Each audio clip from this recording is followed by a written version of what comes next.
evening. My name's Carrie Michael, and you're listening to Speak Up Arkansas on KABF 88.3 FM. Disability Rights Arkansas is Arkansas's protection and advocacy organization. We help people with disabilities. Sometimes they need legal representation or information or referral to another agency for services. We provide information about voting rights, self-advocacy, and laws and policies that affect the lives of people with disabilities. We can intervene in cases of abuse or neglect. We monitor facilities to ensure they are accessible and that they're providing the appropriate services. But one of the most important things that we do is to advocate for the civil and legal rights of people with disabilities, both in the courts, in the legislature, and sometimes in the media. 2021 was a very eventful year in disability rights in Arkansas. We had the pandemic, of course, and the response to it, as well as working to ensure that people with disabilities knew their rights regarding the vaccine and how to access it. The PASSE went through some things this year, and that's still playing out. We'll talk about that. We continued to work on guardianship issues, not only providing support and resources about guardianship, but continuing to advance alternatives to guardianship that would allow those with disabilities to make their own decisions about their own lives with support as they need it. We worked to ensure that people with disabilities had access to resources that help folks gain and keep competitive and integrated employment. We continue to stand in the gap so that all children have access to free and appropriate public education, and we continued to monitor facilities to make sure that the people that are housed there are safe and receiving the services they and their families were promised. And tragically, that wasn't the case for many people receiving services in facilities. It's a huge problem. It's systemic, and we're going to talk about it. And this year saw a regular session of the 93rd Arkansas General Assembly. DRA was there advocating to ensure that the needs of people with disabilities were not forgotten by the legislature. There were a couple of wins for people with disabilities, but for the most part, civil rights took a hit as legislators concerned themselves more with assaulting civil rights and limiting the voting rights of Arkansans. But advocates stood together and stood up, and we're going to talk about what happened and what's next. The year in review for disability law and policy in Arkansas. That's what we're discussing today on Speak Up Arkansas. DRA is excited to be a part of KABF's weekly Speak Up Arkansas program to encourage dialogue about the issues that matter most to people with disabilities, their families and caregivers, and to educate the public about these issues, to make Arkansas a truly inclusive state where everyone's personhood and contributions are valued. This show is pre-recorded, so we won't be taking calls, but we do welcome your questions and comments. Give us a call at 800-482-1174 or find us online at www.disabilityrightsar.org. We're also on Facebook at Disability Rights AR and on Twitter at DR Arkansas. You can now also find us on LinkedIn at Disability Rights Arkansas. So this evening, my only guest is DRA's Legal and Advocacy Director, Thomas Nichols. Thomas has been with us many times before. Thomas, thank you so much for taking time out of your day to kind of run through the year in review with us. Thank you for thinking of me. It's been a very busy year. It has been a very busy year, and I think we ought to get right into it. So, you know, first things first, I mean, you cannot talk about 2021 without talking about COVID-19, about the pandemic. And this was a big year in terms of working on response to that. Talk to us a little bit about the response to COVID-19 and efforts to help people get the vaccine. Kind of what's DRA been working on this past year? Sure. So, first of all, you know, we are not, I hate to use this word, we are not immune from the effects of COVID.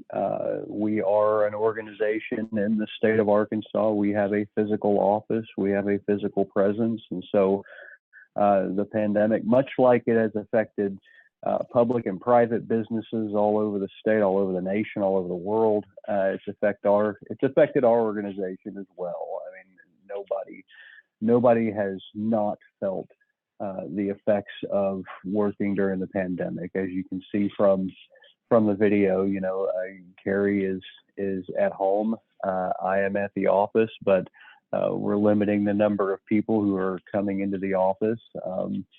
The pandemic has caused us to change some of the things that we do. We, even though we are with the prevalence of the vaccines made available to our staff, we are physically able to go back into facilities where we need to be, so we can be boots on the ground, eyes on the field when it comes to monitoring for abuse and neglect and rights violations, talking with individuals with disabilities, conducting our investigations.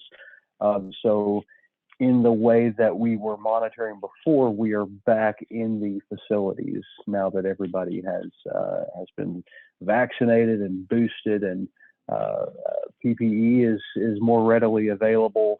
So that has been a good thing. Our organization also received a small grant from, I believe, the Administration on Community Living in order to assist with making sure that the public understands the vaccine and has access to the vaccine. We've made our organization available to receive calls about arranging to get vaccinated.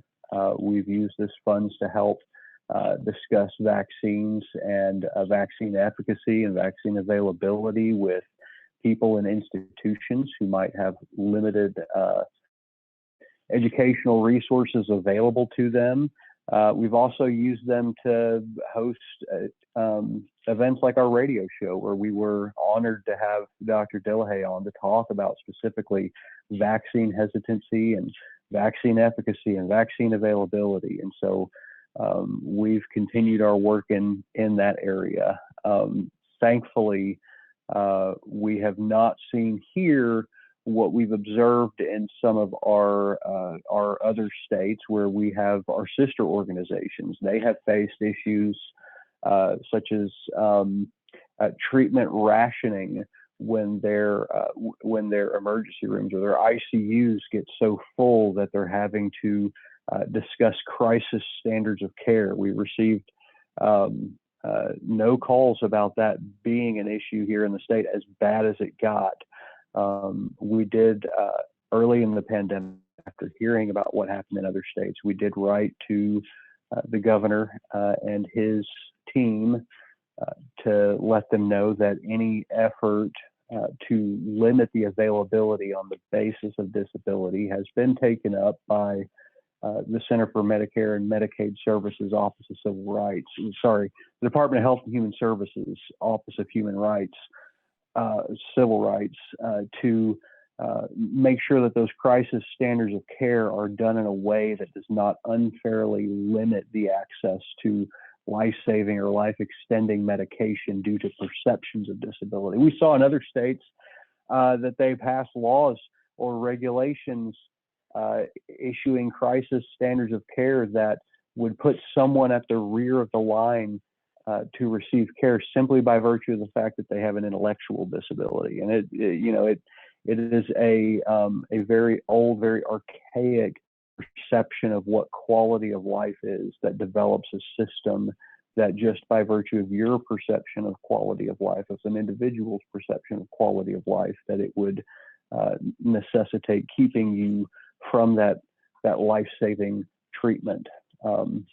We were able to discuss our concerns with bioethicists here in the state, as well as the Department of Health, and consulted with committees on how not only testing, treatment, and vaccines would be made available, but would also be made available on an equitable basis throughout the state, not just based on disability, but based on race and ethnicity, based on underserved and unserved parts of the state. So that's been another way that we've been able to contribute what we can during the court. This is actually the first fiscal year that has been entirely within the throes of the pandemic, and so we could not carry on as we were. We definitely had to address the pandemic. It was not short-lived like we hoped it would be.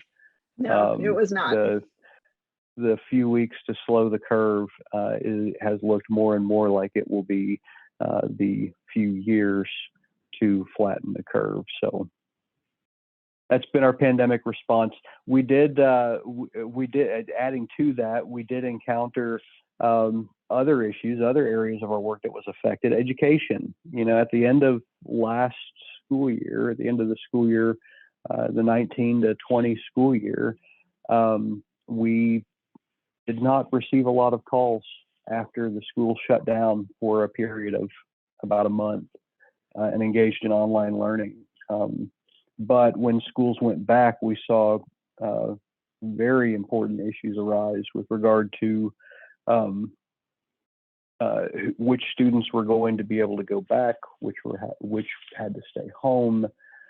We saw issues with the growing use of third-party in some cases for-profit virtual education companies, and they are not the best at making sure that kids are appropriately accommodated or that their IEPs are observed when delivering that type of education. And not only that, but we already have a dearth of high-speed Wi-Fi available in the state. We did see the Department of Education really take on the mantle of ensuring that school districts had Wi-Fi hotspots made available to them on an expedited basis, but you cannot roll out something that large without there being children who were having to be driven to the parking lot of a library and left there for hours a day to do their schoolwork while they weren't able to do it at home. So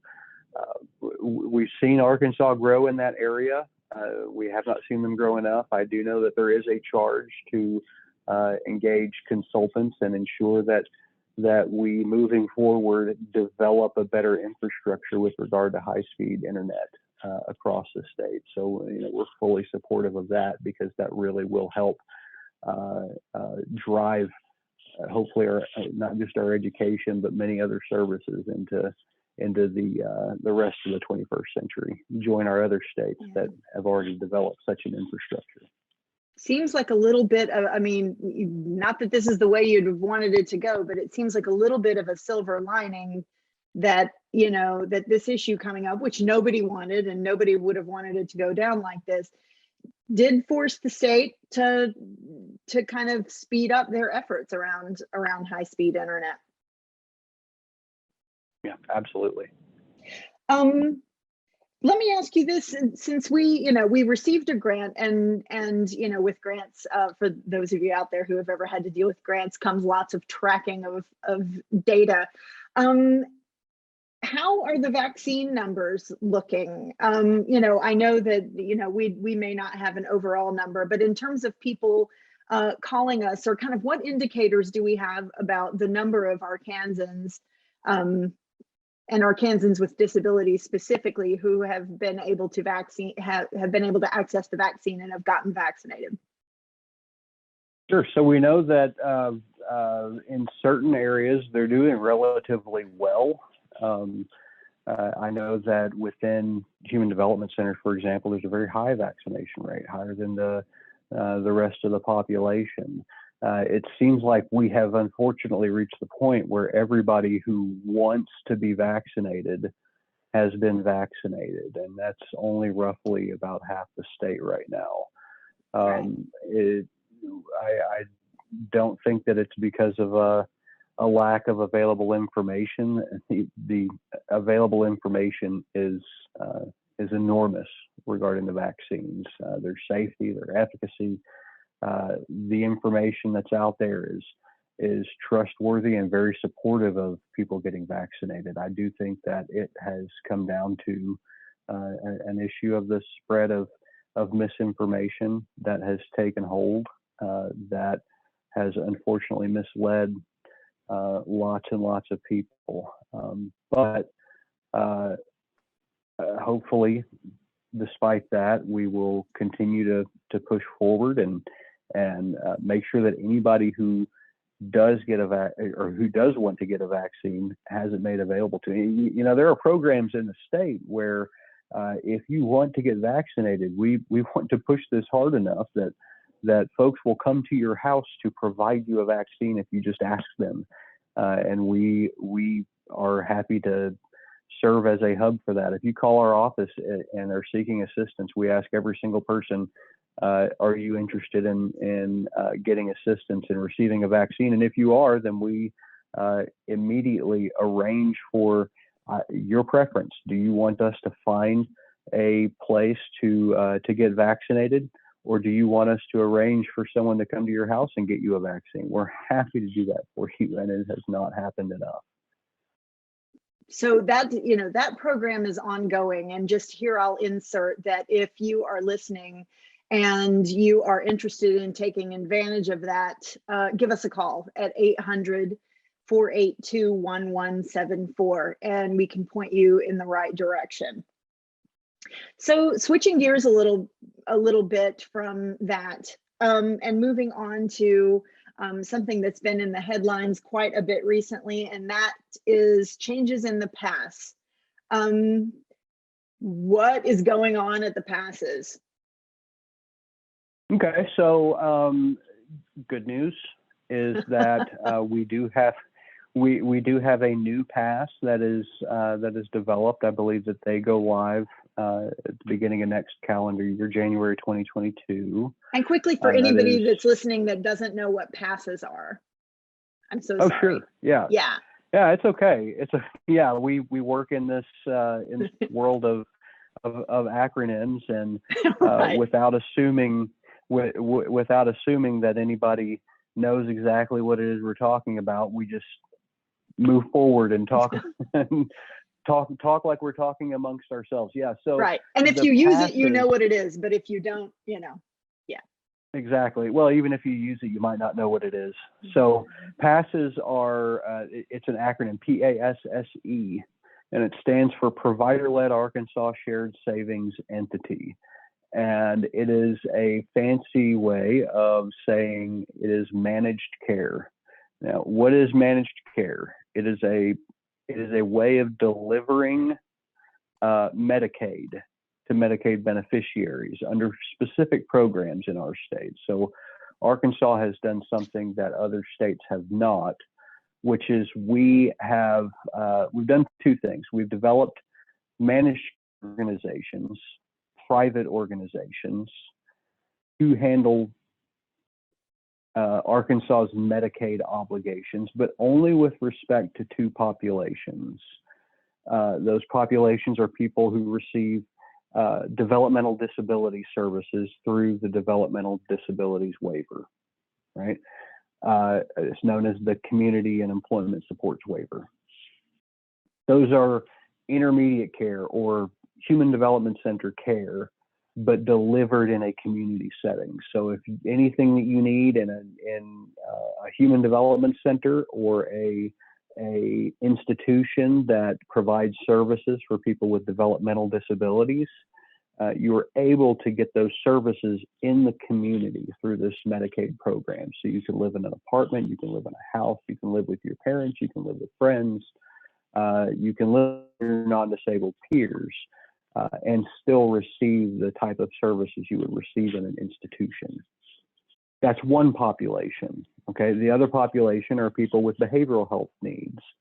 So those individuals who receive greater than counseling services for mental health. You know, if somebody receives inpatient services for mental health treatment, has a serious mental illness that requires ongoing treatment or consultation from a psychiatrist, or requires a high level of counseling, or somebody who might be duly diagnosed with a mental illness and a developmental disability, can also receive services through the PASSE, right? So what is different about these organizations, these managed care organizations in Arkansas, that differ from other states, other than the fact that they're only serving two select populations?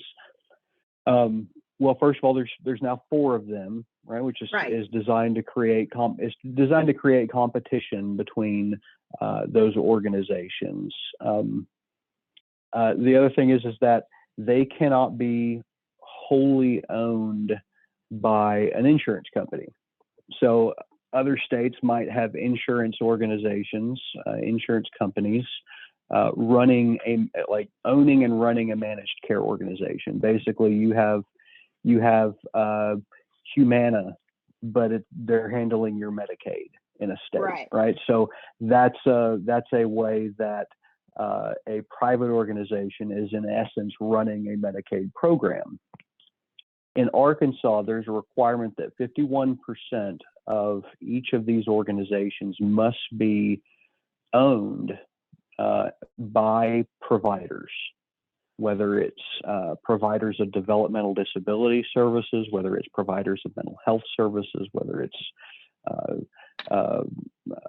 employment support services, whether it's doctors, whether it's any other organizations that provide services to individuals with disabilities. They have to be majority shareholders, right? But insurance companies can be minority shareholders.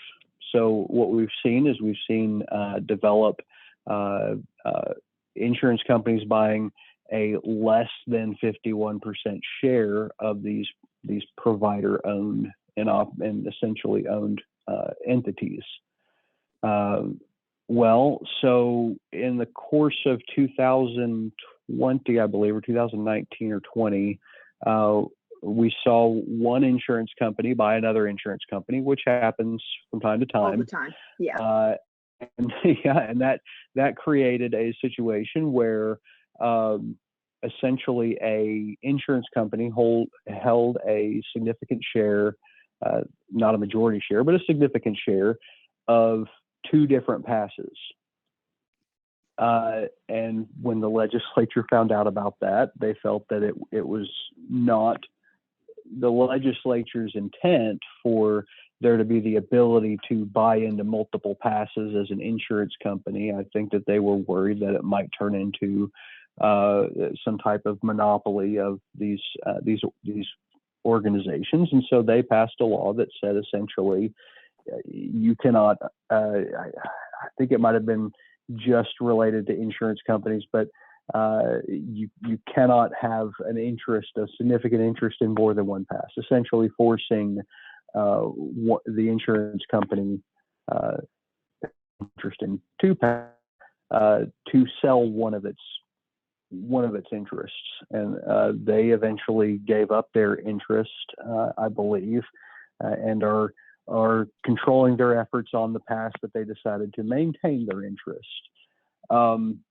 The problem with that is not only were these insurance companies acting as minority but significant shareholders, they provided a lot of the health insurance type infrastructure for the PASSEs, right? So if you've got a significant shareholder who runs an insurance company, and you are indeed an insurance company, you would expect that insurance company, who is part owner, would be supplying all of that infrastructure that it takes to run health insurance, essentially. And so that's what happened here.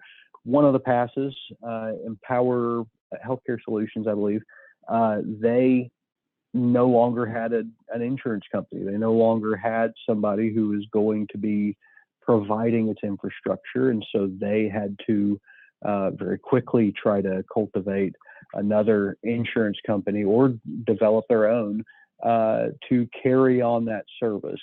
And since that time, there has been some litigation engaged in that had Empower seeking a preliminary injunction against its insurance company, Beacon, regarding its unwillingness to let go or to return a lot of the systems which it had developed, which Empower alleges belong to them, that things that they need in order to continue providing services. DHS, in anticipation of there being difficulty, or there being at least a risk that that Empower might not be able to continue carrying on seamlessly, required them to perform a readiness review. One thing led to another. When DHS found out about the lawsuit, they issued sanctions because DHS alleges that that PASSE was not entirely truthful with DHS about how ready it would be in order to carry forward and continue providing services to individuals with disabilities. So a lot of corporate intrigue, a very, very messy situation that we're just going to have to see how it plays out. Our role in this going forward is making sure that if any individuals with disabilities are not continued to provide services during whatever transition occurs, whether it's a transition from Empower to Empower, or if the sanctions continue to build, if it is from Empower to another managed care organization, we want to make sure that folks are provided services throughout that process. So we're continuing to monitor the situation, and it looks to be like it is not going to be a very quickly resolving problem in the state, unfortunately. And it comes on the heels of the fact that we were already very vocally criticizing specifically Empower, and even filed a complaint with DHS and about its perception of what developmental disability services are, what supported living is, and its evaluation of how much people need when they need it and what it's for. So that's a mess. Lots of problems. Yeah, that's a mess. So really quickly before we leave this topic, have we seen a lot of service interruption and problems for the folks we serve as of yet as a result of all this? No more than usual. It is not solely an issue with the PASSES. The PASSES are a huge contributing factor to the issues that people are having with getting access to specifically DD waiver services, which includes supporting. It includes somebody who is there to assist you in your home to make sure you can live safely in the community. The other issue outside of just the PASSE's willingness to provide those services is the availability of people to fill those roles. We are seeing a dramatic lack of workforce in that specific area. Don't know whether it's because folks are not available. Don't know whether it's because folks, for whatever reason, do not want to do that job. It could be because that is a dramatically underpaid job for the type of devotion it takes to perform those services. But we're seeing the collision of a lot of different factors, some of which ought to be controllable, some of which are not. Mm-hmm. Mm-hmm.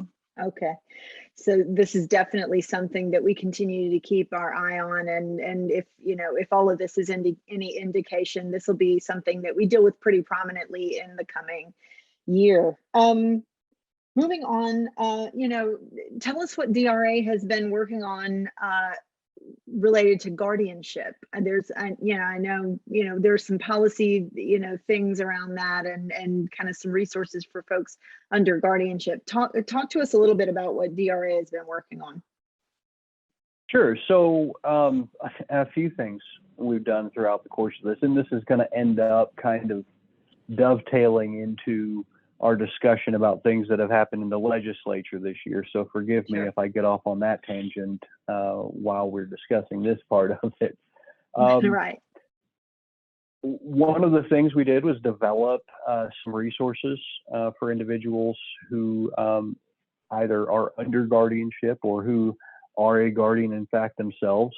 We did this as a result of a grant that we received from the the Governor's Council on Developmental Disabilities, one of our federal partners. They're part of the triumvirate, I guess it would be, of the protection and advocacy system, the Governor's Council on Developmental Disabilities, and Partners for Inclusive Communities. Originally, we had applied for this grant to be a conference for folks to come in and hear from subject matter experts on guardianship, the roles of the guardian, the rights of people under guardianship, and some less restrictive alternatives to guardianship. And we saw that as a worthy reason to have a conference, and just so happened we got it scheduled for sometime in April of 2020, and it was at that time that we decided to move to different platforms other than meeting in person because of the pandemic. So we were worried about our ability to have a virtual conference, primarily aimed not just at guardians, but also at individuals with disabilities, and whether we could make that as available on a virtual platform to people with disabilities who are under guardianship. We knew that it was going to be much more available to them, that they would be much more likely to attend, they would be much more likely to get something out of it. Were they able to interact with the people who were presenting and to be able to be there live and in person and to ask questions on the spot? It just seemed like an in-person conference was going to be better received by the disability community. So instead of switching over to a virtual conference, we developed a set of materials about guardianship, about less restrictive alternatives, about accountings, about the right to vote under guardianship. And so we have both written materials for individuals, and we have some video materials and electronic materials that we developed for people. Electronically, we have one of our former employees, Christy Part, who worked very heavily in the areas of guardianship, gave a presentation of really the rights of a ward, a person under guardianship, and less restrictive alternatives to guardianship. We had a subject matter expert, Bob Fleischner, who worked for the Center for Public Representation in the Northeast, and has tirelessly worked in the area of guardianship and guardianship reform. And he discussed Arkansas's guardianship law as it existed prior to this past legislative session, kind of the good, the bad, and the ugly, and what Arkansas could do, what other states have done in order to strengthen protections for individuals who are under guardianship. We developed an accounting, which is essentially a guardian of a person's estate, somebody who handles somebody else's money, who is under guardianship. They're required typically to file what's called an accounting, which is a ledger. It is a description of what you spent, how you spent it, and what you got for it for the course of an entire year, right? It's like balance checkbook. You submit that to the court to show the court that you're not stealing from the person over whom you're guarding. So we developed an easier way for people to keep track of that information.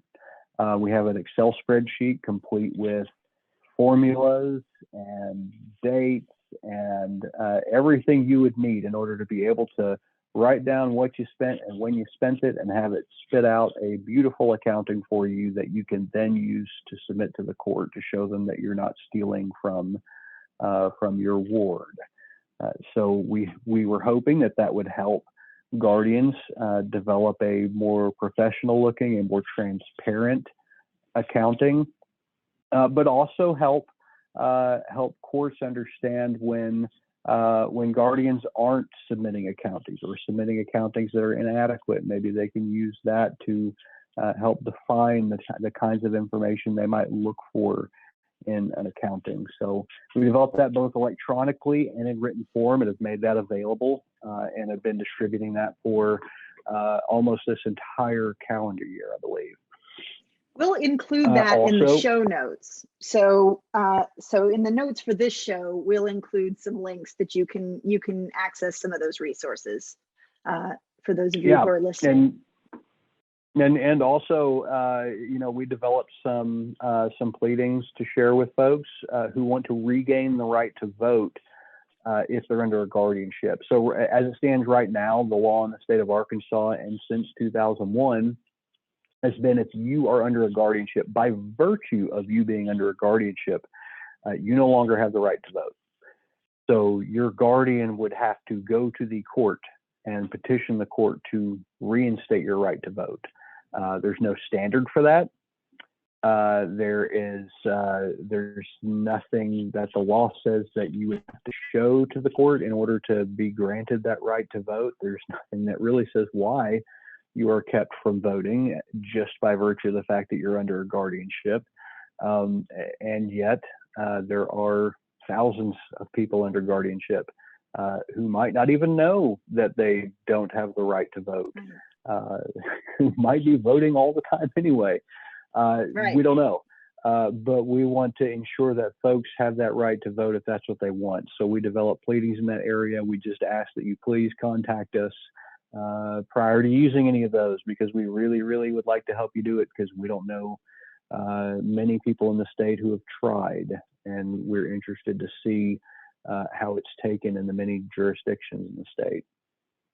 Perfect. We will include all that information in the show notes. And I know we have so much ground to cover that we could probably have a 3-hour show, but I'm going to skip ahead a little bit, because this was a huge year for, you know, we talked a little bit about, you know, pandemic response and not being able to do as much monitoring. And yet our work in the facilities has been really important this year, and has really taken kind of center stage, so to speak. Can you talk to us about that?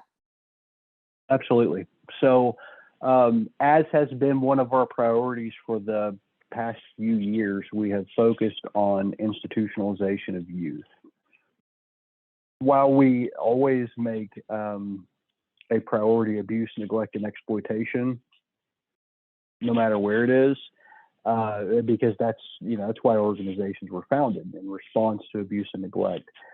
We have made an effort to ensure that we continue to devote enough resources to allow our attorneys and advocates to focus on youth who are in institutions, in much the same way that Medicaid is required to focus an effort on youth through the use of EPSDT, which we don't have time to talk about here, and much in the same way that vocational rehab is required to focus its efforts on youth by submitting a large percentage of its budget towards youth in transition.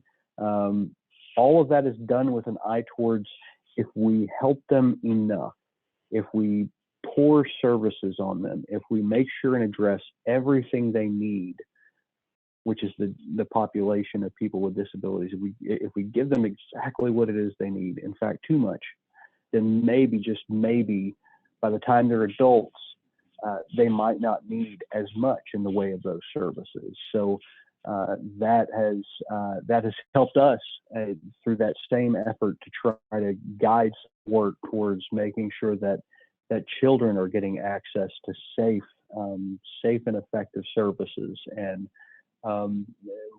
we just, no matter how hard we try, we cannot get out of youth institutions. We see too much, we hear too much. We continue to receive complaints about abuse and neglect occurring in youth facilities. And so one of the areas we work in is psychiatric residential treatment facilities. Those are abbreviated PRTFs. There are, I think, 13 of them across the state. And they are basically long-term, 6 months to a year to sometimes even 18 months or longer, residential institutions where youth reside and receive psychiatric services. If you're 21, you're in long-term care, you're receiving psych services, chances are you're going to be in a PRTF.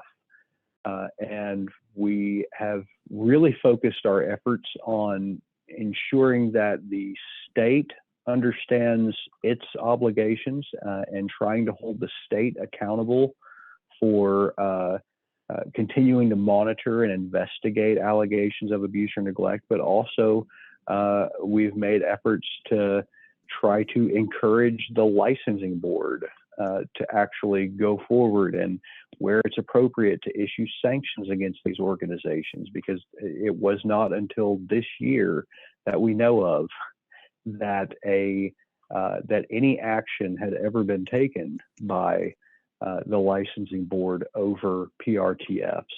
And this year, as a result of some of the work that we've done and as a result of some of the work that the state has done, the board finally issued letters of reprimand to 2 different PRTFs. And that at least is a step towards ensuring that the facilities know that they are being watched, that they are being, there are folks who are critically looking at the care that they provide. And we hope that our work in that area continues to improve the lives of those who have no choice but to stay there for now. So in doing a lot of this work during the pandemic, we had to figure out some type of ways that we could enter those facilities without necessarily entering those facilities. The last thing that we as an organization who's charged with monitoring these facilities, the last thing we wanted to do was to carry in a deadly virus, right? And so we did not want to be responsible for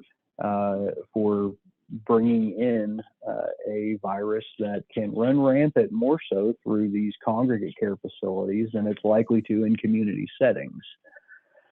So we did some virtual monitoring, which was less than perfect, but we were still able to maintain contact with the youth that we were serving. We were still able to have eyes in some situations inside the facilities, but we really ramped up our effort to get information about other organizations that were going in the facilities. So as part of that effort, we dusted off our FOIA tools, which stands for Freedom of Information Act, which is Arkansas Sunshine Law.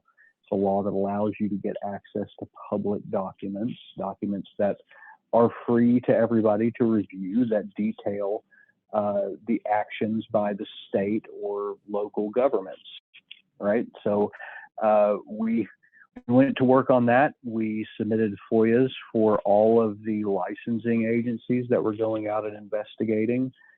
We submitted FOIA requests to all of the local law enforcement officers who were going out and investigating in response to calls by the staff at these psychiatric facilities. And since they are all public documents, since they are all free and open and transparently available to anybody who is a part of the public, we have been putting them on our website to create a catalog, a publicly available catalog of all of the things that are happening within these youth facilities. You know, with nursing homes, all of that information is available at the click of a mouse. You can even get a letter grade for how a nursing home is evaluated by professionals. Nothing like that really existed prior to our publishing this information on our website with regard to PRTFs. So we wanted to really push for transparency on the number of injuries that were occurring, on the number of allegations of abuse or neglect that were happening, on the reliance of law enforcement to deal with behaviors of children who are in behavioral health institutions. So we've made that all available. We are hoping that given the number of other states that are sending their youth here, we hope that it provides a valuable tool for them to evaluate whether this is really a state that they want to send their children if they know the type and quality of care that they'll be receiving here. So all we're looking for is transparency and accountability for those organizations, something that we believe has not happened in a very long time. All right. I am going to also link to the PRTF database in our show notes. So if you would like to view that information, it is posted in as raw a form as, as possible, free of interpretation. You can go and take a look at all those raw documents at disabilityrightsar.org/PRTF. And I will be putting that link in the show notes. So you can always come to our website at www.disabilityrightsar.org and take a look at that. And purposefully, I just got to add to that, purposefully, we make no comment about what is on that website, right? So if we publish thousands of pages of records of other agencies going in and doing that work and finding abuse and neglect or not finding abuse and neglect, of officers going in and receiving reports of behaviors associated with kids who are in a behavioral health setting, we make no comment about that on the website. We just want to put out that information and let individuals who are reviewing that judge for themselves the merit of the defenses that would be raised by PRTFs. Absolutely, it's so important. Now, shifting from the PRTFs, there was also a lot happening in the human development centers this year, the HDCs, and kind of moving away from youth a little bit, but can you talk a little bit about the HDCs? Yeah, so we have investigated a number of deaths that have occurred at the human development centers. One occurred at the Boonville Human Development Center. I believe that there's been several news reports about that one. It was based on our interviews, based on our review of all of the information provided to us by the Human Development Center, by DHS, by those investigative authorities. We did not feel that there was an adequate job of investigating the circumstances of that death, and that was as a result of an individual who passed away either during or immediately following being restrained on the floor, and so that has become it was an issue previously several years ago. With the use of restraint in human development centers, and in that we cautioned the human development centers and DHS with the continued use of restraint. They really needed to cut back on restraints they had when they decided to use restraints, and how those restraints were occurring. So that was years ago, and now we see a gentleman who we're not given the benefit of having any kind of video about what exactly happened, but we were able to determine that it was either during the course of a restraint or immediately following the restraint that he ended up aspirating and passing away. So as a result of that, we have been actively involved with an effort between DHS and us and other stakeholders and other folks in the community or service provider realm in trying to come to some type of agreement on what the state is going to do about restraint and behavior management going forward. We are hopeful that this event has motivated them to make significant changes in how they view restraint and in how they manage behaviors generally in these types of institutions. So we've seen other states manage to eliminate completely the use of restraint and seclusion. It is time for Arkansas to do the same. and it's our hope that with the experts that will be brought in to develop a plan to reduce the number of restraints, that it ultimately will result in eliminating them altogether. So we certainly hope so. That is incredibly tragic. Yeah, and we've also been actively investigating several other deaths that have occurred in the facility. Some of those are ongoing, some of them are concluded, but it has been I cannot recall the last time within the course of a year or two we have had so many deaths that the circumstances of which really obligate us to get in and investigate what happened. Mm-hmm. Okay. Yeah, it's been a very big year in terms of that. And also related to our monitoring work and our access authority, there has been an issue with the prisons related to our access authority. Can you speak very briefly on that? I know we're running short on time and there are things we won't get to, but in the few minutes left, I'd like to touch on that and then ask you about a couple of other things. Okay, so sure. So as a result of hearing about deaths that might occur in the prison setting, we have for years and years investigated deaths of individuals. And for years and years, we have been able to get free access to records of individuals who have taken their own lives. In other jurisdictions, it has been held that the fact that an individual has taken their own life is at least some evidence of that individual having had a mental illness. Now, without comment on that, it should permit us to utilize our authority to go in and investigate the circumstances of it, especially when you have maybe some other facts that might lend itself to this being a suspicious death, not just a death that occurred. And so we have been working.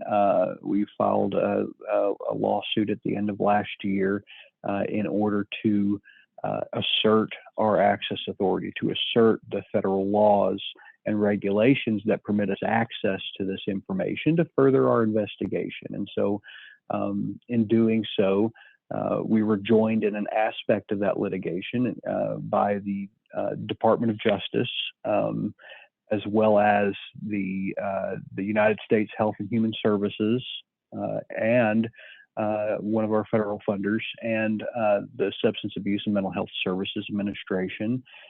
They all filed a statement of interest, basically endorsing our ability to get in there and investigate allegations of abuse or neglect. And so that litigation is ongoing. We expect it will conclude sometime in the next calendar year. The wheels of justice move slowly, but surely. So we will update you all as soon as we can on that issue, but suffice to say, we are still continuing to assert our much needed, very necessary access authority where we can. Perfect. I want to talk very briefly. The two things that I definitely want to hit on are, kind of our employment work, and also a little bit about education. I know I wanted to get into a whole thing about our legislative work, and it's, time won't permit us to do it, but I am in the show notes going to link to the wrap-up show that we did after the legislative session closed. And certainly if there are any major developments related to that we haven't already also done shows on, we'll keep you all abreast. But talk a bit about our employment work this year. Sure. So in the course of our CAP work, which stands for the Client Assistance Program, by way of background, that grant authorizes us to represent individuals who are receiving services from Arkansas Rehabilitation Services, our state's vocational rehab program. That program is designed to provide people with whatever services they need to either train to eventually go to work, to maintain their employment, to go back to work, anything related to eventually going to work. Arkansas Rehabilitation Services is supposed to be providing services for an individual with a disability to do that. And it has a corollary organization called Division of Services for the Blind, which is specifically for blind individuals to provide them with those similar services.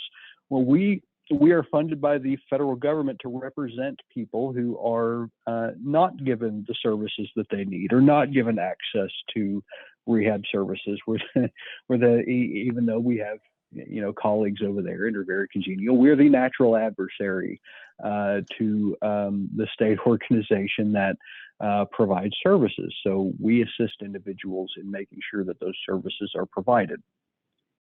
Both of our federal funders is the Department of Education, specifically the Rehab Services Administration. They fund Arkansas Rehab Services. They fund Division of Services for the Blind. They fund our organization. And every several years or so, the Rehab Services Administration conducts audits of its organizations. So we were able to discuss and provide comments to the Rehab Services Administration on some very odd-reaching issues that we saw in our handling of cases for individuals with disabilities. And it is one thing for us to develop and submit our program performance reports every year, which is basically our reporting to our federal funders on what we did the past fiscal year. It is another to be able to really sit down with that federal organization and really tell them the systemic issues that we perceive exist within this program that we are funded to fight against and to advocate for individuals, for the individual agenda to get access to those services that they need. So we got to sit down with them and visit with them, and the unfortunate part of that is that we won't know what, if anything, came of our submitting comments to them and our discussions with them until long after this fiscal year is over, long after this show has aired. But we were able to sit with them and talk about that. In addition, we have been working towards developing an employment first type of coalition in the state, along with our local chapter of APSE, which is an organization that's designed to push for employment first. And the idea of employment first is more of a reaction to individuals who are not given a chance to go into fully competitive integrated employment. It's against the idea that individuals, by virtue of them having a disability, should only receive sub-minimum wage or certain types of jobs. And it really is a focused effort on making sure that true opportunities are provided to individuals to receive competitive integrated employment and training designed to put them in competitive integrated employment. And so we've begun gathering in conjunction with our state's APSE chapter in putting together a coalition of sorts of folks who will be submitting research and position papers in order to push for employment first in our state. Right now, employment first exists as a policy through the governor's office. I think it might have been through an executive order that as a declaration that Arkansas is an employment first state, but it really has no funding, it has no effect. It has it is just words on paper without much in the way of a commitment towards ensuring that people, maybe other than people in state government, but people in the community, it does not reflect a true motivated effort to ensure that folks with disabilities are given the opportunity to really enjoy that competitive integrated employment first. So how does money happen for that? Would that be a legislative action, or is that something that we will expect to pursue some other way? So the only ways that we have seen it work in other states and really develop any kind of true employment first atmosphere has been through legislative efforts. It's been through some type of funding mechanism. You know, you can say that you have employment first, but that means that you need to have somebody who is always working on that. That means funding an office for ensuring that there are competitive integrated employment opportunities, and that supported employment is coordinated between the funding organizations, you know, both Arkansas Rehabilitation Services and the Medicaid Managed Care organizations, both fund supported employment. So there is really no excuse for that not to be provided to every individual who wants it. So yeah, it's going to have to be through some type of legislative effort with a commitment on the part of the state. And you know, our understanding of ensuring that folks have access to competitive integrated employment is, yes, it does involve an investment on the front end. It does involve a commitment in the way of dollars on the front end. But the idea is that if you, the more you can grow your workforce with individuals who really want to take these jobs in the community, the more people you have ultimately not be on Social Security, you know, not forced to live in essential poverty, not on Medicaid for as long as they would be otherwise, and contributing back to the state coffers, and eventually, yes, end up paying for itself and realize a savings for the state. That is our hypothesis. That's how other states have managed to push legislation related to employment first. So we're hoping that the data reflects kindly in that area. Good. Yeah, we're going to keep an eye on that. It's an investment in the people who are able to participate in it, and then ultimately an investment in the state. And we covered a lot of ground today, but we are going to have to leave it there. So I just want to go over really quickly, you know, kind of, you can expect to hear more about that issue and many more of the ones we discussed and many others we didn't quite get to in 2022. And we will be back on Speak Up Arkansas to talk about those things as things develop.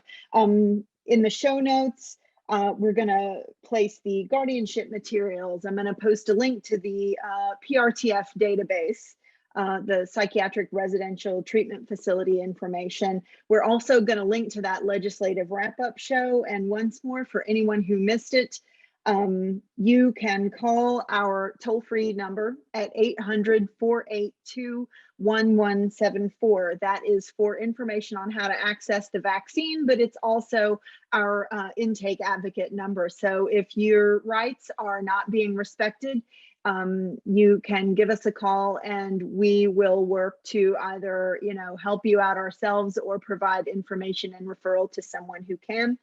Online, we are at disabilityrightsar.org. Thomas Nichols is Legal and Advocacy Director of Disability Rights. Thomas, as always, I appreciate it. Thank you so much. Absolutely. Happy holidays to you and yours. Happy holidays to our listeners, and we will see you in 2022.